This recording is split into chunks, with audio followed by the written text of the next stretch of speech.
Hi viewers, hope you all doing good. நான் உங்கள் Sriram. Welcome to my channel. நம்ம இன்னைக்கு இந்த வீடியோவில் என்ன பார்க்க போகிறோம் அப்படின்னு பார்த்தீங்கன்னா NEET. Do we really need NEET? அதுக்கப்புறம் அதை பற்றி தான் ஃபுல்லாக இந்த வீடியோ இருக்க போகுது.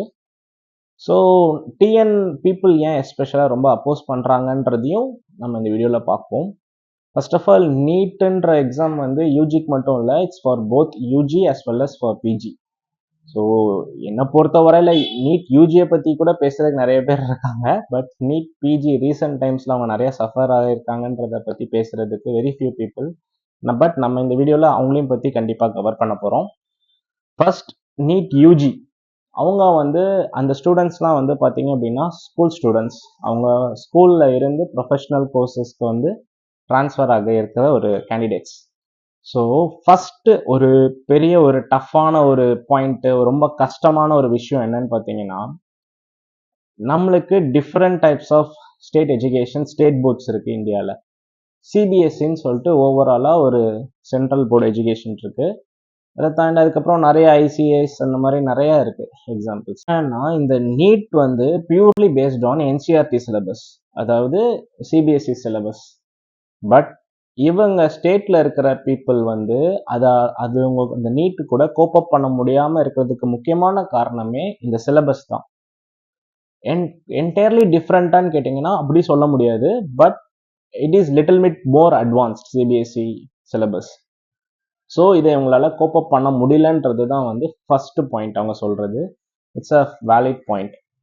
ஸோ அப்போ அவங்களோட ரெக்வஸ்ட் என்னன்னா, எங்களோட சிலபஸ் ஸ்டாண்டர்டாக இருக்குன்னா நீங்கள் ஸ்டேட் போர்டில் இருக்கிற நீங்கள் உங்கள் சிலபஸை ஸ்டாண்டர்டைஸ் பண்ணுங்க அப்படின்றது அவங்களோட பாயிண்டாக இருக்குது. நிறைய பேரோட வியூஸாக இருக்குது. நம்ம இவ்வளோ நாள்லையுமே வந்து நம்மளோட சிலபஸ் ஸ்டாண்டர்டைஸ்டாக இருக்கான்னு கேட்டிங்கன்னா, yes of course we have a standard syllabus. People ஏன் வந்து இதை அப்போஸ் பண்ணுறாங்க அப்படின்னு பார்த்தீங்க அப்படின்னா வந்து பிஃபோர் 2006 or 2007 நம்ம அதுக்கு வந்து சிஇடி காமன் என்ட்ரன்ஸ் டெஸ்ட் அப்படின்னு சொல்லிட்டு ஒரு டெஸ்ட் இருந்துச்சு. For both engineering as well as மெடிக்கலுக்கு வந்து you have to right the test. Clear பண்ணாதான் வந்து மெடிக்கல் சீட்ஸும் சரி இன்ஜினியரிங் சீட்ஸும் சரி கிடைக்கும். ஸோ அதில் வந்து ஒரு கமிட்டி வச்சு ரிப்போர்ட் சப்மிட் பண்ணி நம்ம போகிற ப்ராசஸ் கரெக்டானு செக் பண்ணுறப்போ என்ன ஆச்சு அப்படின்னு பார்த்தீங்கன்னா, கிராமத்துப்புற மக்கள் எஸ்பெஷலாக ஸ்டூடெண்ட்ஸ் அவங்களால வந்து அந்த எக்ஸாமை கிளியர் பண்ண முடியல. அது மட்டும் இல்லாமல் வந்து தமிழ் வழி கல்வி கற்று வர்றவங்களும் வந்து ரொம்ப கஷ்டப்படுறாங்க இந்த எக்ஸாம் கிளியர் பண்ணுறதுக்குன்ற காரணத்தினால என்ன பண்ணாங்க அப்படின்னா வந்து அந்த சிஸ்டத்தை கேன்சல் பண்ணிட்டு எல்லாருக்கும் காமனாக ஸ்டேட் போர்டு மார்க், ஸ்டேட் போர்டில் எடுக்கிற 12th மார்க்கை வச்சு கட் ஆஃப்ஸ் பிளான் பண்ணி சீட்ஸ் கொடுத்தாங்க. ஸோ இதில் என்ன ஆயிடுச்சுன்னா எல்லாத்துக்கும் ஈஸியான ஒரு ஆக்சசபிளான ஒரு வேயாகவும் இருந்துச்சு. இன்னொரு ஒரு டிமெரிட்டான பார்ட் என்ன அப்படின்னு பார்த்தீங்கன்னா, எக்ஸாம்ஸ் கிளியர் பண்ணாலே போதும், 12th எக்ஸாம் பாஸ் ஆனாலே போதும், அவங்க நினைச்சா என்ன சீட்னாலும் எடுத்துக்கலாம்.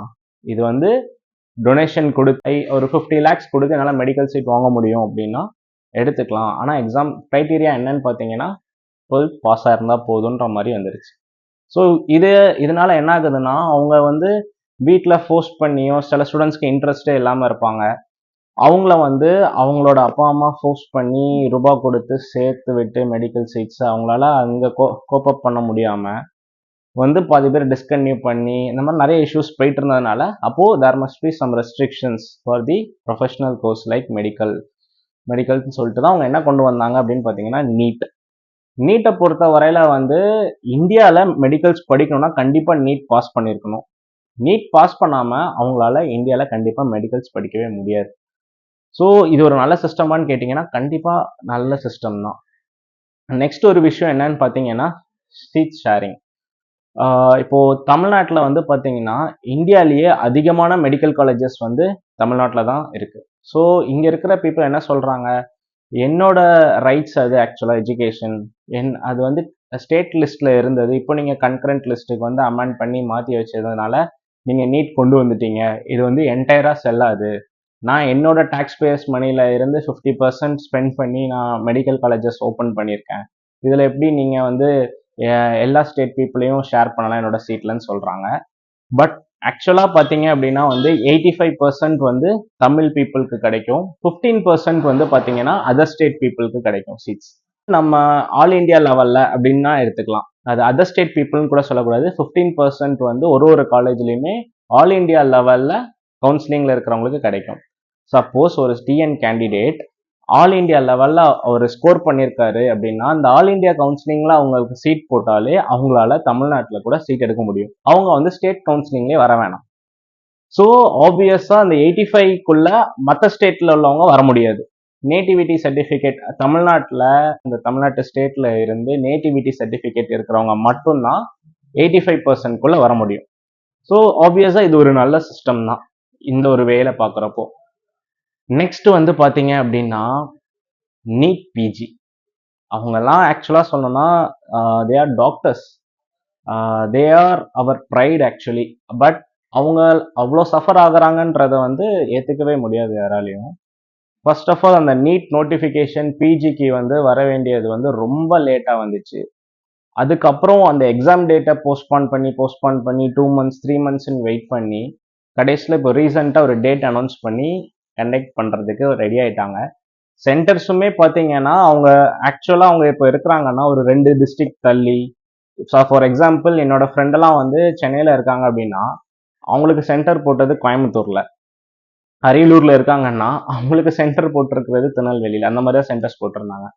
சரி, ஓகே, அதையும் அக்செப்ட் பண்ணிட்டு they all went for examination. ஒரு நாள் முன்னாடி தான் கண்டிப்பாக கிளம்பி போயிருக்க முடியும். நாளைக்கு 9 மணிக்கு எக்ஸாம்னா இன்னைக்கு நைட்டு 10 மணிக்கு ஃப்ளாஷ் நியூஸில் இந்த மாதிரி நீட் பிஜி எக்ஸாம் கேன்சல் அப்படின்னு சொல்லிட்டு நியூஸ் வருது. இதை எப்படி அக்செப்ட் பண்ண முடியும் ஒரு கேண்டிடேட்டா? எவ்வளோ ட்ரீம்ஸ், எவ்வளோ டைம் ஸ்பெண்ட் பண்ணியிருப்பாங்க. மேக்ஸிமம் இருக்கிற ஒரு மெஜாரிட்டி பாப்புலேஷன் வந்து சர்வீஸ் பண்ணிட்டே தான் அவங்க ப்ரிப்பேர் பண்ணுவாங்க. அவங்களோட ஃபினான்ஷியல் ஸ்டெபிலிட்டி எல்லாத்தையும் அவங்க மெயின்டைன் பண்ணணும்ல. அப்படி அவ்வளோ கஷ்டப்படுற அவங்களுக்கு லாஸ்ட் மினிட்ல, அதுவும் ஒரு நைட்டு 10 o'clock போயிட்டு இந்த மாதிரி நியூஸ்ல நல்லா அனௌன்ஸ் பண்ணாங்க அப்படின்னா வந்து seriously it's not fair, right? NDA வந்து இதெல்லாம் கொஞ்சம் பார்த்து நடத்துனாங்கன்னா it will be good for all candidates. Next ஒரு பாயிண்டாக பார்க்க வேண்டியது என்னன்னு பார்த்தீங்கன்னா, இந்த நீட் யூஜிக்கு சொல்கிறேன். இது என்னன்னா, அவங்க சொல்கிறாங்க நாங்கள் 12th ஒரு ஸ்ட்ரெஸ்ஸில் கம்ப்ளீட் பண்ணி முடிக்கிறோம். அதுக்கு அடுத்து என்டையராக வேற ஒரு சிலபஸை போயிட்டு நாங்கள் மறுபடியும் உட்காந்து ஒரு 6 months ப்ரிப்பேர் பண்ண வேண்டியிருக்கு அப்படின்னு சொல்கிறாங்க. அப்போ எங்களுக்கான கரெக்டாக அந்த சுச்சுவேஷனில் நாங்கள் என்ன பண்ணுறது அப்படின்னு சொல்கிறாங்க.